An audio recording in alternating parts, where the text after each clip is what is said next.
Gênesis capítulo 19 conta a trágica história, porém, no final das contas, para ele, feliz do ponto de vista da eternidade, da salvação, a história desse homem chamado Ló, um pecador salvo, como que é através do fogo.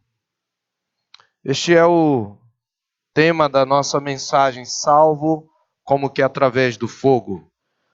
Meus irmãos, a nossa confissão de fé, no seu capítulo 27, os parágrafos especialmente 1 e 3, trata acerca da perseverança dos santos, de como eles são guardados pelo poder de Deus para que jamais se percam para sempre.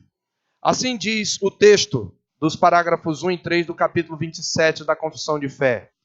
Os que Deus aceitou em seu bem-amado, os que ele chamou eficazmente e santificou pelo seu Espírito, não podem decair do estado de graça nem total nem finalmente, mas com toda a certeza hão de perseverar nesse estado até o fim e serão eternamente salvos.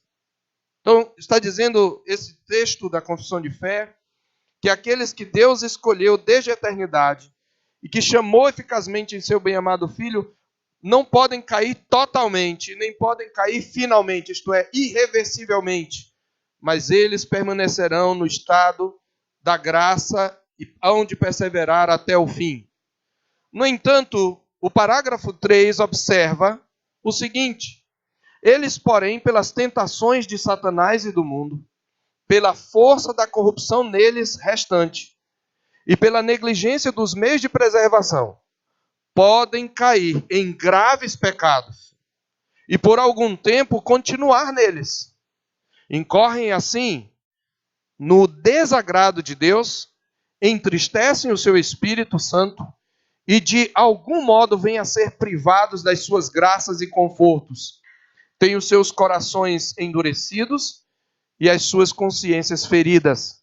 Prejudicam e escandalizam os outros e atraem sobre si juízos temporais. Em outras palavras, nossa confissão de fé diz que, enquanto por um lado, o eleito de Deus não pode cair total nem finalmente, mas ele será salvo, por outro, no decorrer da caminhada, ele pode sim cair temporariamente em graves pecados. E quando ele assim faz, continuando inclusive por algum tempo neles, ele incorre no desagrado de Deus. Ele entristece o Santo Espírito de Deus. Ele se torna privado de algumas das graças e confortos. Eles têm o coração temporariamente endurecido e as consciências feridas. Eles atraem sobre si juízos temporais, ou seja, sua queda tem consequências. Eles sofrem dano na vida dele.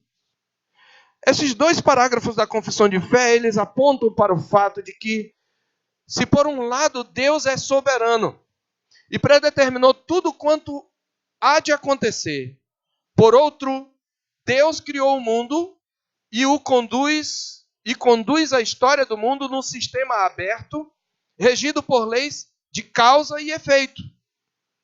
Por isso nós somos responsáveis pelos nossos atos.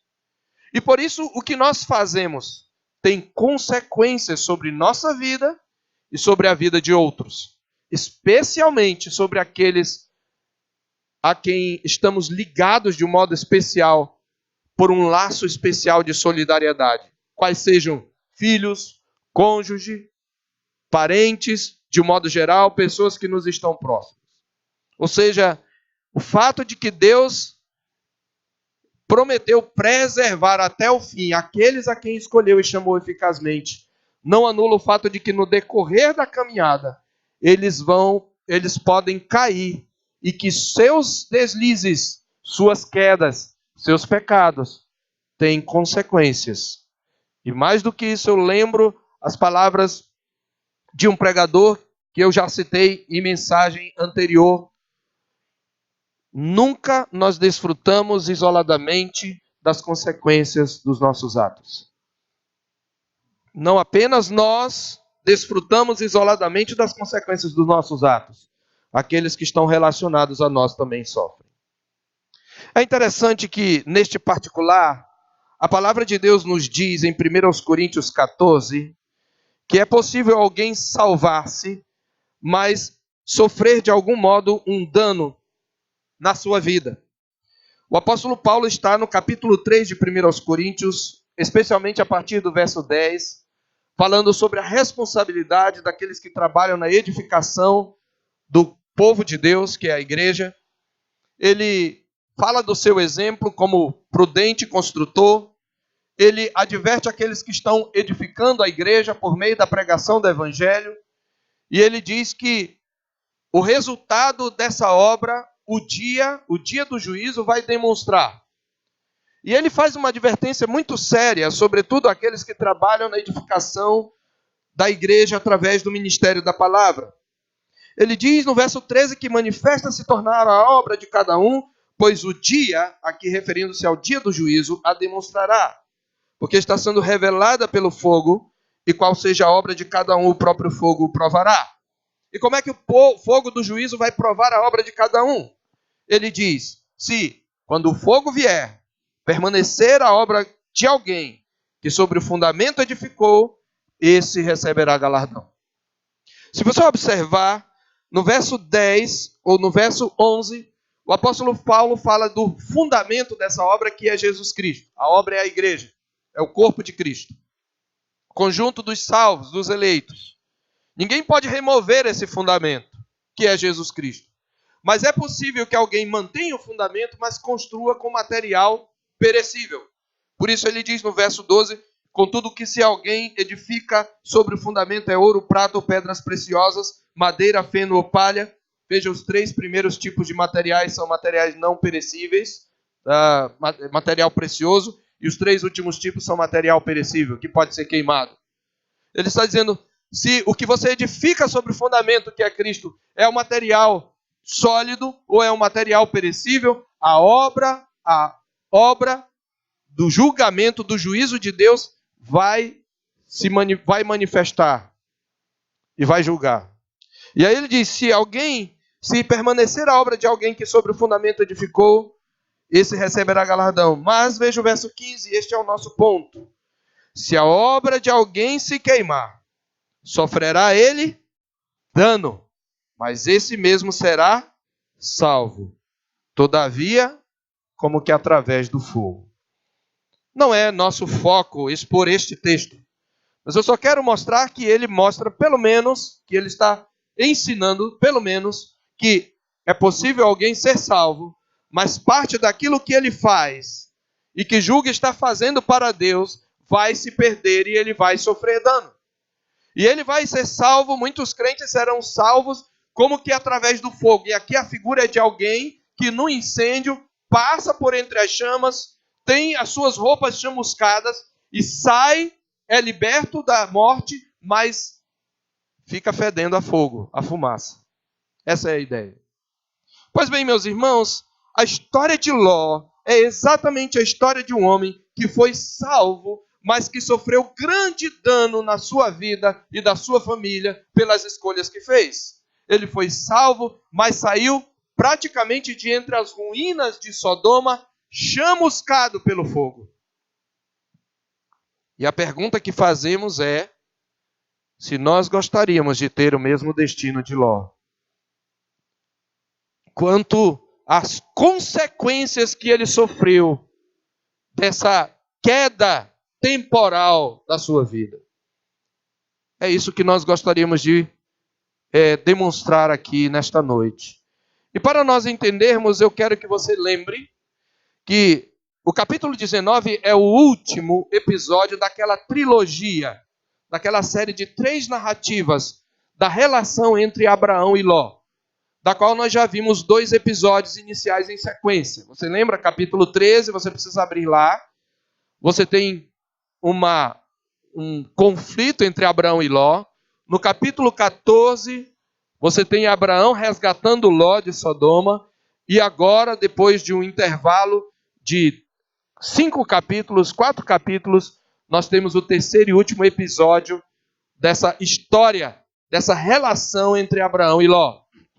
Lembremos-nos que o objetivo da trilogia é apresentar os comportamentos desses dois patriarcas em contraste com relação à promessa, com foco especial em Abraão para demonstrar o crescimento de fé em fé que Abraão apresenta e ressaltar a fidelidade do Senhor em cumprir a promessa e abençoar os seus servos. Eu quero que você abra no capítulo 13, porque ele é importante para entendermos aqui. O capítulo 19 é um clímax. Nós não vamos ler nem expor versículo a versículo, mas nessa primeira narrativa da trilogia, nós observamos um contraste entre o olhar da cobiça, que é o olhar de Ló, e o olhar da fé, que é o olhar de Abraão. Você lembra? A terra não podia sustentá-los, não podia sustentar a riqueza dos dois patriarcas. Houve uma disputa, uma contenda entre os pastores de ambos por espaço, capítulo 13, verso 7. E as escolhas de Abraão e de Ló nos foram apresentadas em contrastes como modelos de fé. As escolhas feitas por eles diante do conflito evidenciaram a mentalidade que motivava cada um. Então, assim, nós vimos naquele episódio que Abraão, mesmo sendo o tio mais velho e o líder do clã, abriu mão do direito de escolher e preferiu confiar na promessa. Ele se demonstrou humilde, generoso, arriscou tudo o que tinha por confiar na promessa. E ele demonstrou com isso não ter nenhuma preocupação naquele momento por si mesmo ou pelo amanhã. A prática de Abraão da confiança na promessa o habilitou para ser uma fonte de vida para Ló. Porque ele impediu o sobrinho de se meter numa contenda que lhe traria muitas consequências ruins. Você lembra? Deus havia dito para Abraão no capítulo 12, verso 3, abençoarei os que te abençoarem e amaldiçoarei os que te amaldiçoarem. Se Ló saísse brigado com Abraão, seria uma maldição para ele. Abraão, portanto, livra Ló desta consequência. E em sua peregrinação, este justo chamado Abraão foi crescendo de fé em fé. Mas nós vimos naquele episódio, em contraste, que a escolha de Ló, ao contrário da de Abraão, foi baseada no que nós chamamos o olhar da cobiça. Foi uma escolha insensata, guiada pela aparência do mundo. Quando Abraão colocou diante de Ló uma escolha, o que acontece no verso 10 é que o narrador nos diz: levantou Ló os olhos e viu toda a campina do Jordão, que era toda bem regada. Mas o autor, numa técnica que a gente chama popularmente de sanduíche, introduz uma advertência. Ela era assim, antes do julgamento de Sodoma e Gomorra. E era como o jardim do Senhor. Era uma coisa linda e levava para uma cidade vistosa. Uma escolha insensata guiada pela aparência do mundo. E em sua escolha nós vimos que Ló mostrou uma mentalidade guiada pela cultura da avareza. Aquele maldito amor de possuir que leva os homens a verem sempre as suas posses como insuficientes. Que lhes rouba o contentamento no Senhor. E que, segundo nos advertiu o Senhor Jesus, é o que produz ansiedade e a pequena fé. Lembra em Lucas capítulo 12, o Senhor Jesus disse: guardai-vos de toda e qualquer avareza, pois a vida de um homem não consiste na abundância de bens que ele possui. E logo em seguida, na conclusão, no capítulo 12 do seu sermão contra a avareza, o Senhor Jesus diz que nós não deveríamos nos preocupar nem com o que nós iríamos comer amanhã. Então nós assistimos aí, nessa escolha de Ló, o início da sua derrocada, quando ele levantou os olhos e viu toda a campina do Jordão, que era toda bem regada, guiando-se não por fé, mas pelo que viam seus olhos. Ali Ló separou-se da comunidade do pacto e, sem perceber, diz aqui o versículo 12, que ele ia armando as suas tendas até Sodoma, pouco a pouco. Ele, mesmo que peregrinando, vai se aproximando da cidade maldita, cujos homens, conforme diz o verso 13, eram maus e grandes pecadores contra o Senhor. E após a separação, Abraão preferiu habitar como um peregrino na terra da promessa. No verso 12 diz que Abraão habitou na terra de Canaã, e Abraão só ergueu os olhos sob a direção do Senhor, guiado pela revelação e pela doutrina e pela teologia da promessa. Versos 14 e 17, disse o Senhor a Abraão: agora, Abraão, ergue os teus olhos e olha com os olhos da fé. E ele prossegue caminhando e erguendo altares como marcos de fé. Esta escolha de Ló certamente visava, meus irmãos, a uma maior estabilidade para as suas riquezas.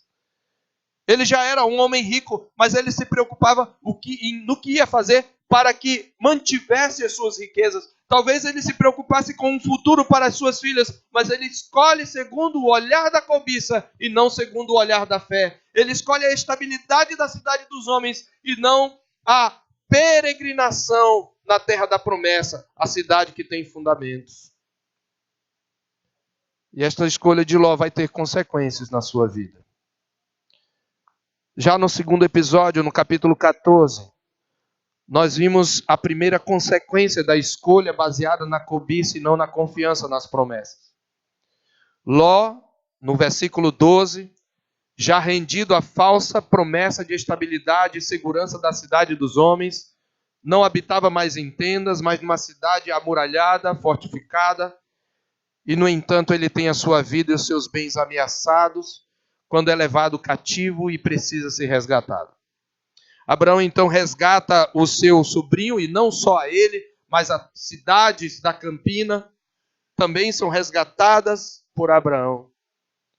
Mas, infelizmente, mais uma vez, após ser resgatado pelo seu tio, mesmo vendo a instabilidade e a falácia da proteção oferecida pelo mundo iníquo, Ló teimosamente escolhe voltar para Sodoma. E Abraão, em contraste, por sua vez, rejeita qualquer aliança com o rei de Sodoma, lembra? E com juramento, levantando as mãos aos céus, recusa-se a aceitar, ainda que fosse um fio ou uma correia de sandália que procedesse daquela cidade. E nós tivemos nessa palavra de Abraão um julgamento antecipado de Sodoma, no capítulo 14, versos 21 a 23.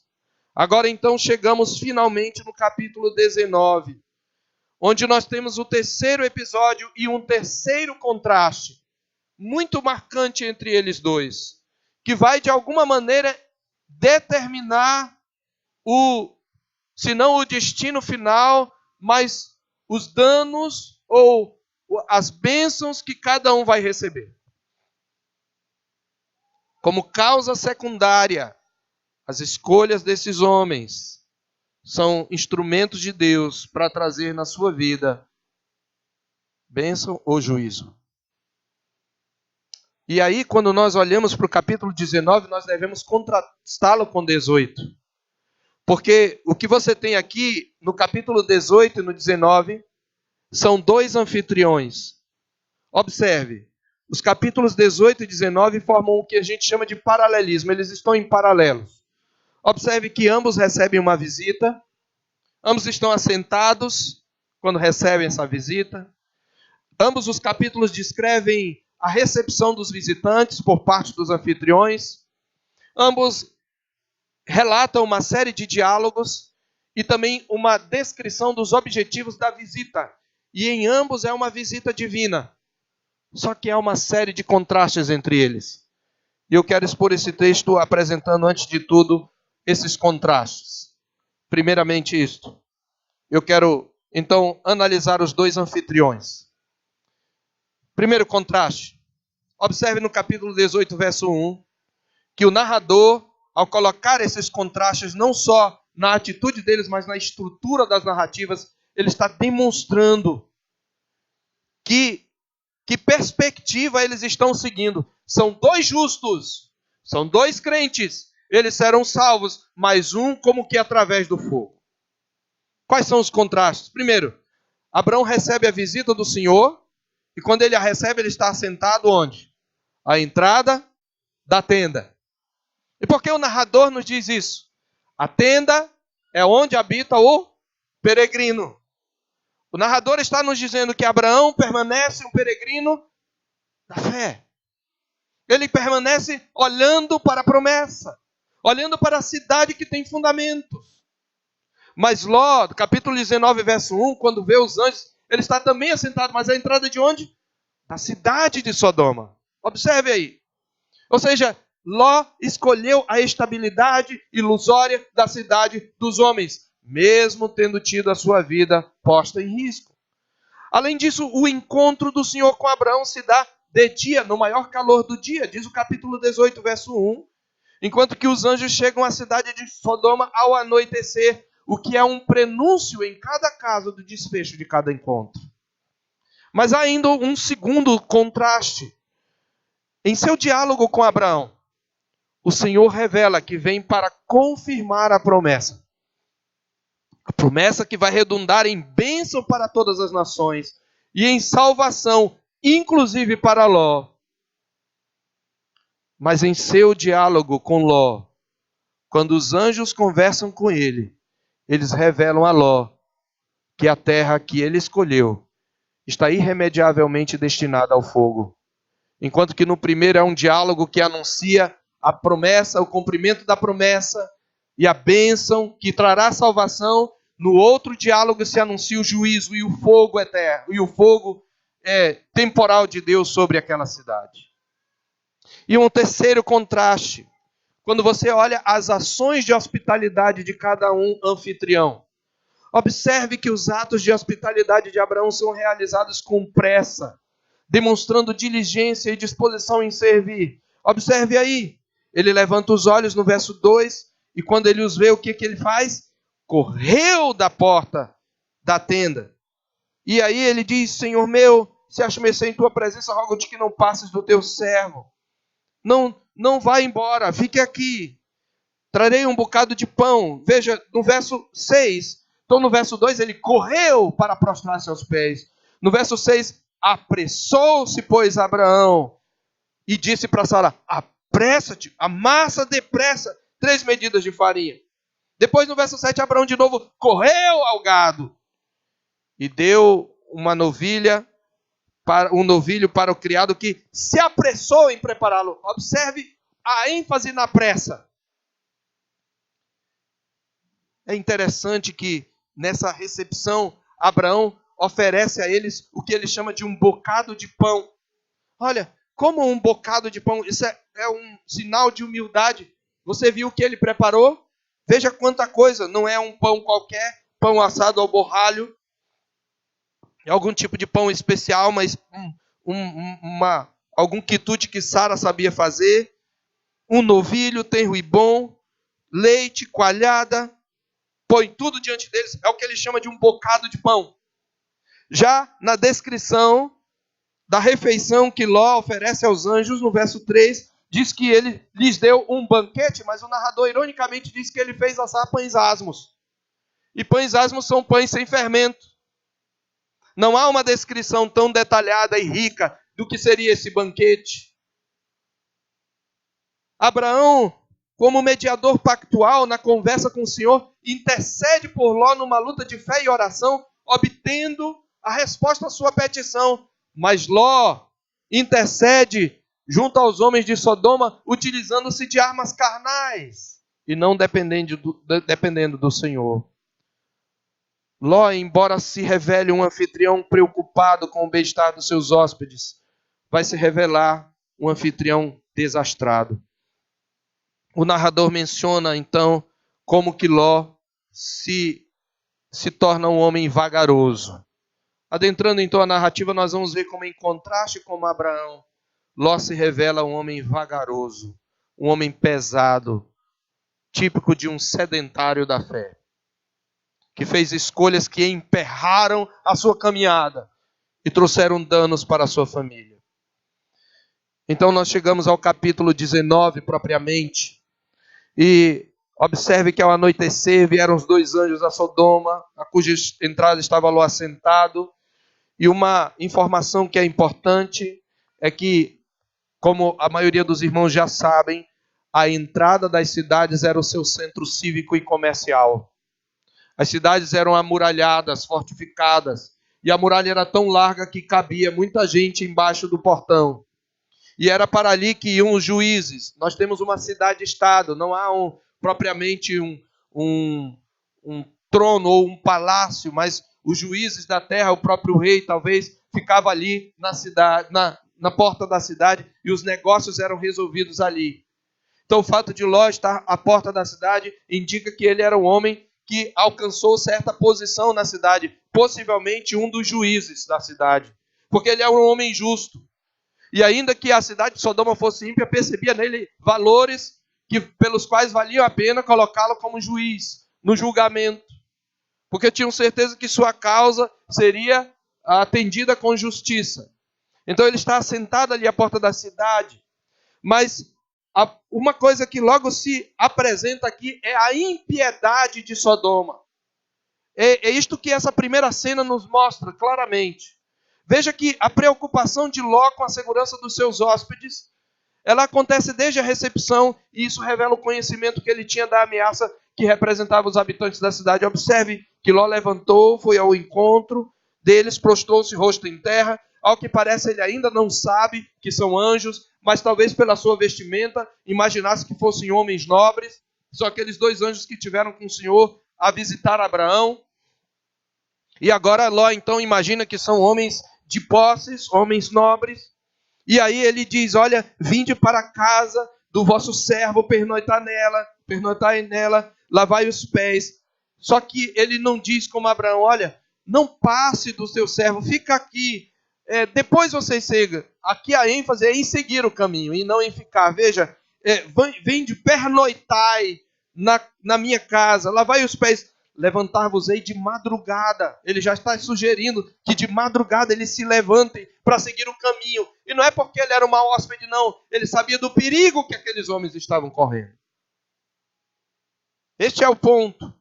E eles dizem, não, passaremos a noite na praça. E ele fica meio desesperado e preocupado e instou-lhes muito. Insistiu, não, vamos para lá, vamos para minha casa. Até que entraram na casa dele. E ele lhes dá um banquete. Só que esse banquete, ironicamente, só é mencionado os pães asmos. Certamente houve mais coisas, mas o narrador está dizendo que não foi um banquete tão primoroso assim como o de Abraão. Mas diz que antes que ele se deitasse, os homens daquela cidade, observe, cercaram a casa. E o narrador enfatiza, os homens de Sodoma. E ele ainda detalha, tanto os moços como os velhos. Essa palavra moço, ela é abrangente o suficiente para incluir crianças. Crianças que tinham algum pequeno juízo que fosse, mas que já entendessem de algumas coisas e que seguem o exemplo dos adultos. Tanto os moços como os velhos. Sim, veja a ênfase. Todo o povo de todos os lados. É evidente que não estava toda a cidade ali, porque são milhares de habitantes, mas o que ele está dizendo é gente de toda parte, gente de toda a idade. E ele está falando sobretudo de homens. E eles viram os anjos, e eles chamam a Ló e dizem, onde estão os homens que à noite entraram na tua casa? Traze-nos fora a nós, para que abusemos deles. Essa palavra traduzida por abusemos, na verdade, é a palavra hebraica para conhecer. Mas essa palavra conhecer, ela tem uma conotação de relação sexual. Aqui, propriamente em Gênesis, das 12 vezes que ela é utilizada, 10 vezes se refere à relação sexual. E no próprio texto ela é utilizada com outra tradução. Se você olhar no verso 8, ele oferece 2 filhas virgens. E ele diz, eu tenho 2 filhas virgens. O texto original diz, eu tenho 2 filhas que não conheceram homem. É assim, é o mesmo verbo. Então, quando o tradutor aqui claramente coloca a palavra abusemos, ele já está traduzindo o sentido da palavra conhecer. Traz aqui para a gente conhecer, para a gente se relacionar com eles. Eles estão propondo abusar, violentar, estuprar aqueles homens. É isso que eles estão querendo fazer. Uma orgia com aqueles homens, ainda que eles não quisessem. E Ló fica preocupado. Veja, os homens querem abusar dos anjos. E Ló é um homem bem intencionado. No Oriente Médio, no Antigo Oriente, como também ainda no atual Oriente Médio, a hospitalidade é uma das maiores virtudes. E era comum o homem que recebesse um hóspede em sua casa, deveria defender, ele era responsável pelo hóspede com a sua própria vida.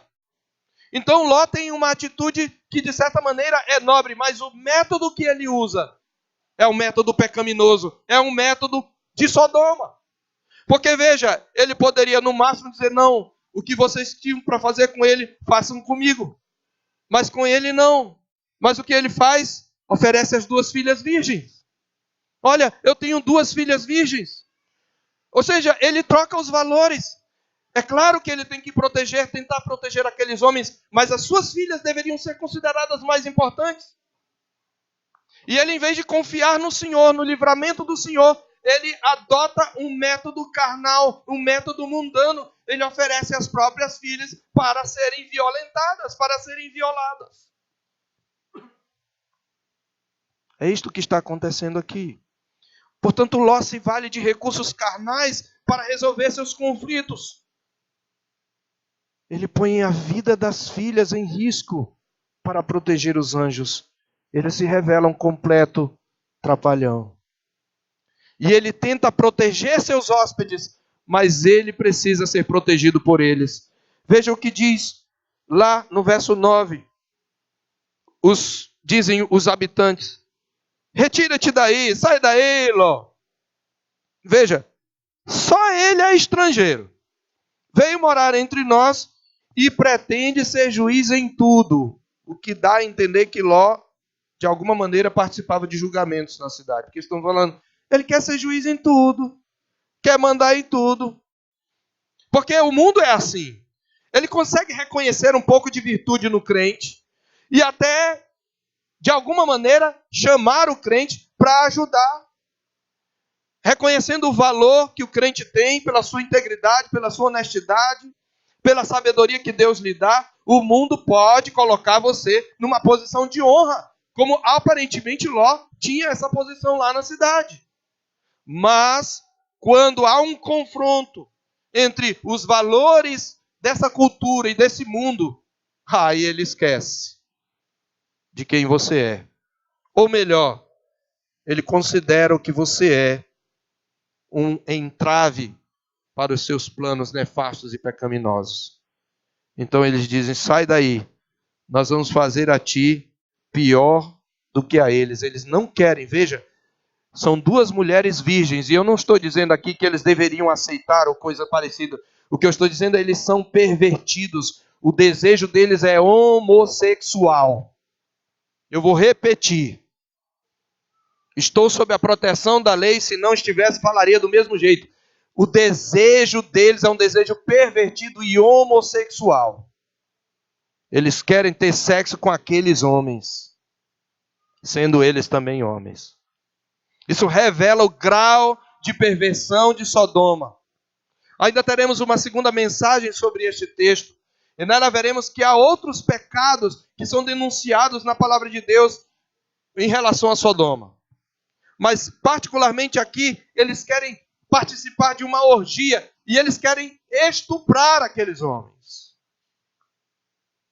E diz a palavra de Deus que quando eles arremessaram contra Ló e chegaram para arrombar a porta, aqueles homens então revelam que não são meros homens, que são anjos, e estendendo a mão, fizeram entrar Ló. Apenas estendendo Ló, de alguma maneira aí, foi puxado de modo sobrenatural para dentro de casa e trancaram a porta e feriram de cegueira aos que estavam fora, desde o menor até o maior, e eles se cansaram à procura da porta.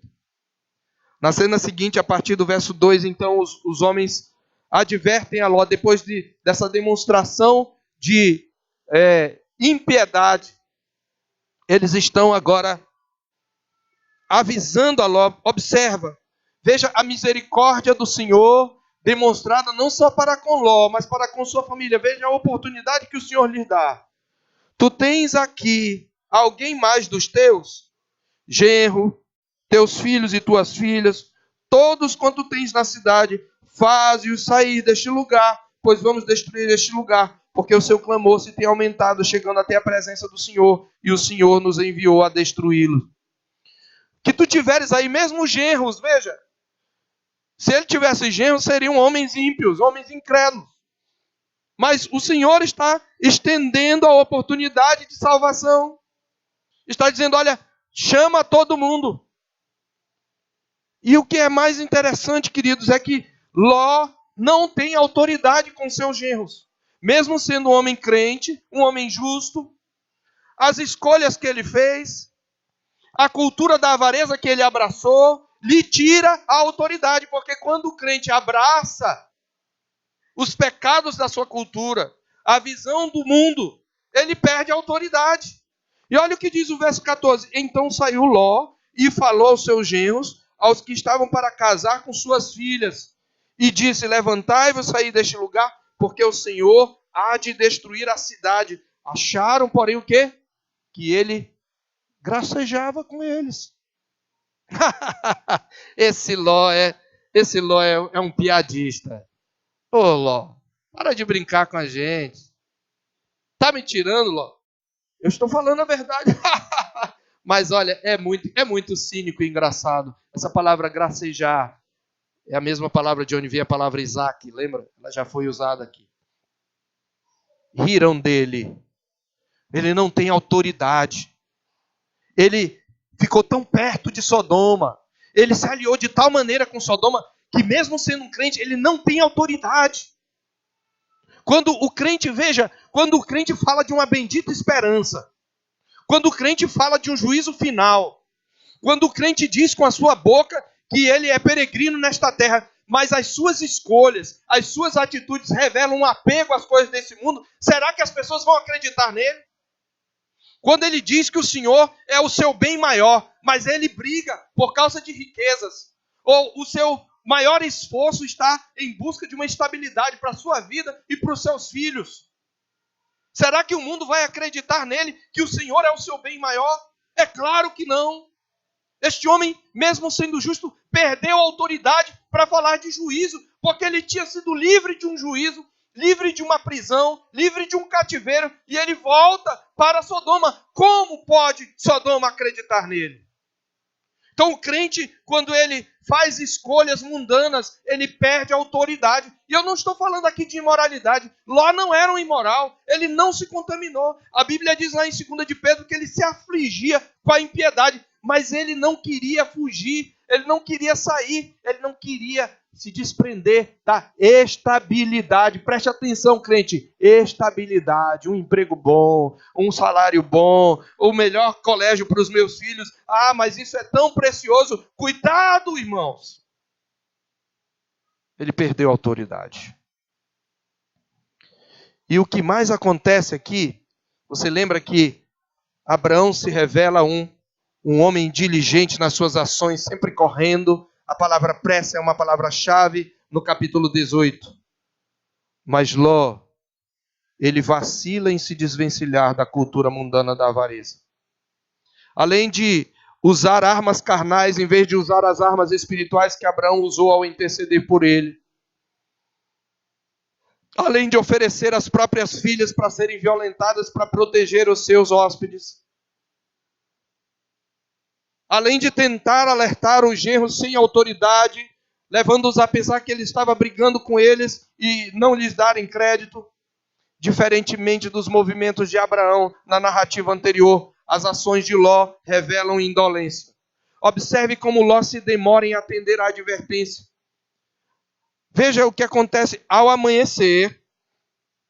Veja, ele diz, olha, retira-te deste lugar, faze-o sair deste lugar, no verso 12. Depois, no verso 15, ao amanhecer, apertaram os anjos com Ló. Está dizendo que eles apressaram Ló. Levanta-te, toma tua mulher e tuas 2 filhas que aqui se encontram, para que não pereças no castigo da cidade. O que é que Ló faz? Ló dá um pulo? Não, veja o verso 16. Como, porém, se demorasse. É diferente de Abraão que está correndo para servir. e aqui não é nem para servir para salvar a sua vida. Como, porém, se demorasse, veja o que aconteceu. Pegaram nos homens pela mão. Veja que homem vagaroso. Não, peraí, meu senhor. Vamos, Ló. E puxaram. A ele e as suas 2 filhas pegaram-no por quê? Por causa da misericórdia do Senhor. Crente, nós só seremos salvos por causa da misericórdia do Senhor. Muitos de nós seremos salvos relutantes, ainda querendo nos apegar. Como aquela pessoa que no incêndio luta para tirar todas as suas riquezas e acaba até de alguma maneira se queimando. É o que está acontecendo aqui. Ele é um salvo relutante. Por que ele sai, que ele é liberto? Porque diz que os homens o pegaram pela mão, sendo-lhe o Senhor misericordioso, e o tiraram, e o puseram fora. Fizeram isso quase à força. Mas você pensa que ele ainda está convencido? Que ele já está convencido? Veja, havendo-os levado fora, disse um deles: livra-te, salva a tua vida, não olhes para trás, nem pares em toda a campina, foge para o monte, para que não pereças. Foge. Ao que ele faz? Não, peraí, vamos conversar um pouquinho. Assim não, Senhor meu. Eis que o teu servo achou mercê diante de ti, e engrandeceste a tua misericórdia que me mostraste, salvando minha vida. Ele reconhece a misericórdia do Senhor, mas ele diz: não posso escapar no monte, pois receio que o mal me apanhe e eu morra. O que é que Ló associa a segurança? Cidade. Olha, tem uma cidadezinha aqui. Ele não entendeu. Ela é insignificante. Ela é pequena. Ela é tão pequena. Assim, não vale nem a pena destruir a pobrezinha, né? Veja, há uma cidade que é pequena. Permite que eu fuja para lá. Porventura não é pequena. A palavra aqui significa também insignificante. E nela viverá a minha alma. Essa cidade era a 5ª cidade. Bela. Porque, na verdade, quando Sodoma e Gomorra foram subvertidas, também foram Admá e Zeboim, que são citados lá no capítulo 14, aquelas da confederação do Mar Morto. Era o rei de Sodoma, o rei de Gomorra, Admá, Zeboim e Bela, ou Belá. Esta é Zoar. A partir daí o nome da cidade se chamou Zoar, que significa pequena, insignificante. É insignificante. Ele ainda está apegado à segurança ilusória da cidade. Ele ainda acha que é a cidade que vai protegê-lo. E ele tenta negociar com o Senhor. E o Senhor, através dos seus anjos, ainda atende ao seu pedido. Disse-lhe o anjo: quanto a isto estou de acordo, para não subverter a cidade de que acabas de falar. Apressa-te, refugia-te nela, pois nada posso fazer enquanto não tiveres chegado lá. Como Deus é misericordioso. O anjo diz: eu não tenho autorização para destruir a cidade enquanto tiver um justo. Eu não posso fazer nada. Foge para lá. Por isso o nome dessa cidade é Zoar. Pequena, insignificante. Veja como que, diferentemente de Abraão, Ló revela indolência. Ele se demora em atender a advertência. Ele tem que ser puxado para ser liberto das chamas. Ló é um sedentário espiritual. O que é que acontece quando você fica sedentário? Você fica lento, você fica pesado, você fica gordo. Você não tem mobilidade, você se cansa à toa. A vida espiritual é assim, querido. Quando você para de crescer, quando você deixa de peregrinar na fé, quando você se esquece de que nós não temos aqui cidade que é permanente, mas buscamos a que há de vir, você se torna indolente. É por isso que a palavra de Deus, lá em Hebreus capítulo 12, diz que nós devemos, diz assim, desembaraçando-nos de todo o peso e do pecado que tenazmente nos assedia, corramos com perseverança a carreira que está proposta, olhando firmemente para o autor e consumador da fé, que é Jesus. Muitos crentes, queridos, se tornam sedentários espirituais. Eles deixam que as seduções, as riquezas, as atrações deste mundo os emperrem a caminhada. E meus irmãos, que coisa triste acontece com Ló aqui. As suas escolhas revelavam mais uma preocupação com que ele ia ganhar ou perder do que com o rumo para onde ele estava indo, ele e sua família. E como muitos de nós, ele se deixou enredar pelo peso e pelo pecado que tenazmente nos assedia. E o que acontece então? Diz a Bíblia que saiu o sol sobre a terra quando Ló entrou em Zoar. E assim que ele entrou em Zoar, o Deus do juízo fez chover fogo e enxofre sobre Sodoma e Gomorra. Há muitas teorias do que seria esse fogo e enxofre. E a mais, vamos dizer assim, a mais atual delas é a de que teria sido um meteoro, mas eu não vou entrar nessa questão. Que caiu ali sobre aquela campina e caiu como que rolando e correndo. E como tem poços de betume, isso provocou explosões desses poços de betumes e larvas de sal incandescente e betume pulavam, né, numa explosão em ebulição de um modo tão gigantesco que subverteu todas aquelas cidades. E diz que o que nascia na terra, no verso 25, está falando, lembra? Agora eu quero que você preste atenção numa palavra. O narrador usa aqui uma técnica que a gente chama de inclusão, que é a repetição de uma descrição ou de um elemento, de uma palavra que tem ligação com um episódio anterior. Você lembra no capítulo 13? Levantou Ló os olhos e viu toda a campina do Jordão. E Ló habitou nas cidades da campina. Olha a ênfase aqui. Subverteu, verso 25, aquelas cidades e toda aquela bela campina foi lambida pelo fogo. E o que nascia na terra. E se você olhar no verso 28 de novo, e olhou para Sodoma e Gomorra e para a terra da campina, e viu que da terra subia fumaça como a fumarada de uma fornalha, ao tempo que destruía as cidades da campina. O que ele está dizendo é aquilo que era belo aos olhos, que era como o jardim do Senhor, porque estava fadado ao juízo, se tornou numa terra estéril. Deus fez chover fogo e enxofre, não sobrou nada, nem planta, nem árvore, nada. Se você for visitar o Mar Morto, você não vê uma árvore, você não vê uma planta. O Mar Morto tem tal grau de salinidade que chega a 10 vezes dos oceanos. Se um peixe for colocado lá, em menos de um minuto ele morre. Se você beber um copo da água do Mar Morto, você morre, intoxicado. Só serve para tirar sal. O Mar Morto é um testemunho da morte que sobreveio àqueles lugares por causa do pecado que subiu até o céu.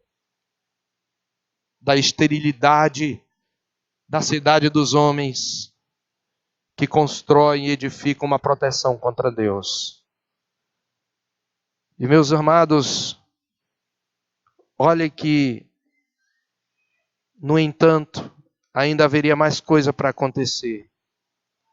A mulher de Ló, no verso 26, contrariando a advertência dos anjos, diz a Bíblia que ela olhou para trás e se converteu numa estátua de sal. Aqui provavelmente alguma coisa veio sobre ela, do sal incandescente. Novamente tem muitas teorias para explicar isso. Como aconteceu com a cidade de Pompeia, que muitos foram petrificados com as larvas, aqui acontece com esta mulher. E se você olhar a geografia, existem ainda hoje várias estátuas, é como se fossem quase estátuas humanas de sal ali no Vale de Sodoma. São construções geológicas de puro cloreto de sódio. Mas esse olhar dessa mulher não foi um simples olhar. Não foi simplesmente porque ela olhou para trás. Certamente ela olhou com cobiça. Certamente ela olhou lamentando. Certamente ela olhou querendo voltar. Há mesmo comentaristas que pensam que ela pode ter descido de novo. Ela estava subindo um monte, ela desceu correndo, porque sabia das coisas que tinha deixado lá. Ela não estava convencida. E por isso ela se perdeu. Presta atenção, homem de Deus. A escolha de Ló levou à perda da sua mulher. Ele está perdendo a família a quem ele queria dar uma vida boa. Ele perde a família, mas isso não é tudo. Ele sobe de Zoar e ele fica tão amedrontado com toda aquela destruição que ele percebe que ele não está tão protegido assim. E ele sobe para onde ele devia ter subido desde o início. Subiu para o monte. E diz que ele habitou numa caverna. Que fim triste, queridos. Alguém que olha a campina do Jordão, uma cidade regada, uma campina regada, uma terra regada, cheia de árvores frutíferas, uma cidade amuralhada. Como é que ele termina? Numa caverna. E você sabe para que servia a caverna? Caverna servia para sepultar. A caverna fala de morte, ainda que ele fosse salvo. Mas como se isso não bastasse, suas filhas ficaram preocupadas porque agora não tinha ninguém para suscitar descendência a Ló. E elas sabiam que a semente era importante para a perpetuação de um homem. Mas apesar da atitude nobre, elas usam um método carnal. Nosso pai não tem descendência. Vamos suscitar descendência ao nosso pai. Olha a ironia, queridos. Aquilo que Ló ofereceu para os homens fazerem com suas filhas, ele, sem o perceber, o fez. Elas deram vinho, ele pecou em beber vinho até se embebedar.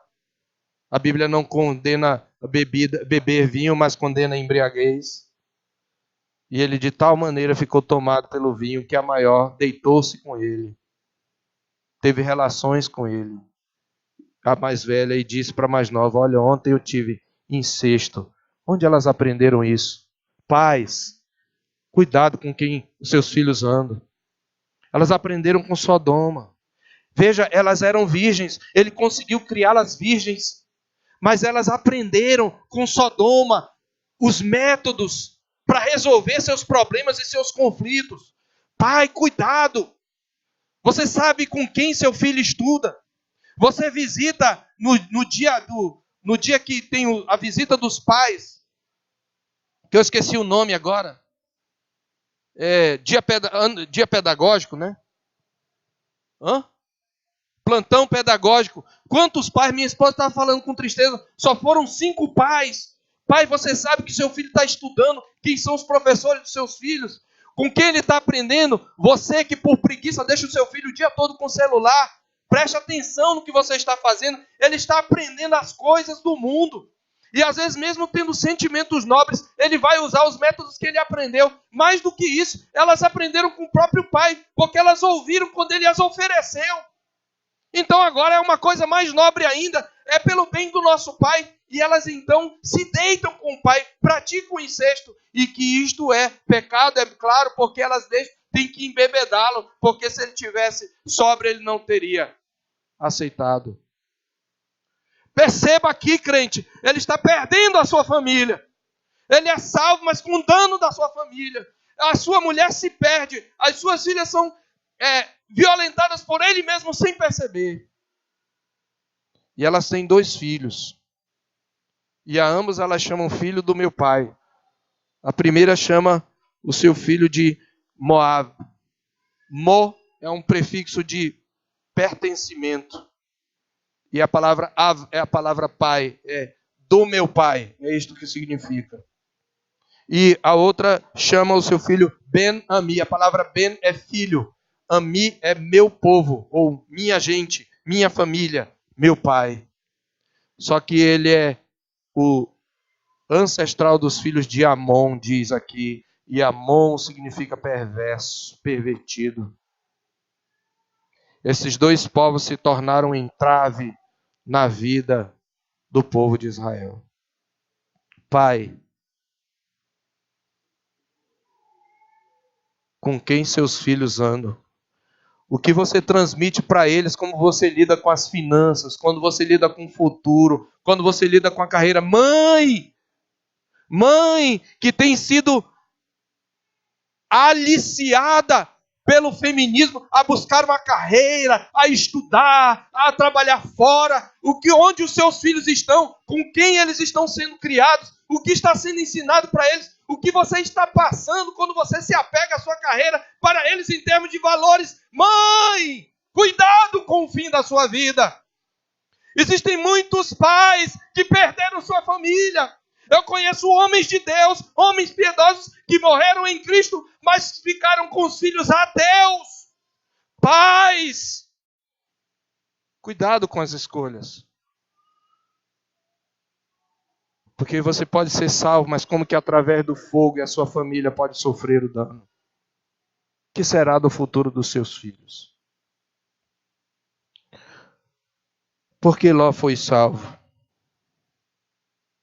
Veja que o verso 27, tendo se levantado Abraão, de madrugada, foi para o lugar onde estivera na presença do Senhor. E olhou para Sodoma e Gomorra e para toda a terra da campina. E viu que da terra subia fumaça, como a fumarada de uma fornalha. Você lembra? Abraão intercedeu. Na verdade, ele intercedeu por toda a cidade. Tu vais destruir a cidade. Ele não salvou a cidade, mas pela sua intercessão. Veja o que diz no verso 29. Porque Ló foi salvo, ao tempo que destruía as cidades da campina, lembrou-se Deus de Abraão. Aleluia. Ele lembrou do intercessor. Ele lembrou daquele que acolheu as promessas. Ele lembrou da aliança que fizera no capítulo 15. Lembrou-se Deus de Abraão e tirou Ló do meio das ruínas. Amados, eu quero encerrar trazendo um princípio. Todas as vezes que um crente na Escritura age de maneira virtuosa, age demonstrando santidade, ele está apontando não para si mesmo, mas para Cristo. E toda vez que um homem age de um modo pecaminoso, de um modo carnal, ele está apontando para nós. Nós somos tendentes a ser como Ló, não se engane. Nós aqui todos os dias fazemos escolhas e muitas delas são baseadas no que os olhos veem e não nos olhos da fé, nas promessas de Deus. É sempre assim, quando um crente faz alguma coisa virtuosa, ele está apontando para Cristo, mas quando ele faz alguma coisa ruim, ele está apontando para si mesmo. Isto aconteceu com Ló, isto acontece conosco. Então o que você tem aqui é um contraste entre o coração humano pecaminoso e Cristo. Por que é que nós seremos salvos? Porque mesmo os relutantes que foram eleitos desde a eternidade serão salvos, porque eles têm um poderoso intercessor. Porque eles têm um poderoso Salvador, verdadeiro Deus e verdadeiro homem. Se não fosse a intervenção do Senhor, nós mesmos aqui no nosso culto seríamos fulminados, porque o nosso culto não é perfeito. Como disse um certo servo de Deus, até o nosso arrependimento é pecaminoso. E o que faz a diferença é o intercessor.